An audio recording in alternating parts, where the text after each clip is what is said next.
26 जानेवारीला सगळे फिरण्याचा प्लॅन बनवतात, पण सगळीकडे गर्दी पण राहते। तुम्हाला कमी गर्दी असलेल्या ठिकाणी फिरायला जायचं असेल आणि काही नवीन एक्सप्लोर करायचं असेल तर तुम्ही या ठिकाणी जाऊ शकता।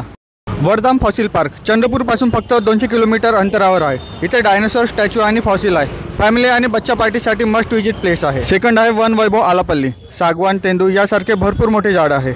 या जागेला एका पार्क सारखं बनवलं आहे आणि विंटर सीजन मध्ये हा पार्क अजूनच सुंदर दिसते। थर्ड नंबरवर आहे हेमलकसा। जंगल, नेचर, ॲनिमलला जेवढून एक्सपिरियन्स करायचं असेल आणि सामाजिक कार्य जेवढून बघायचं असेल तर इथे नक्की या। तर या 26 जानेवारीला तुमचा कुठला प्लॅन आहे?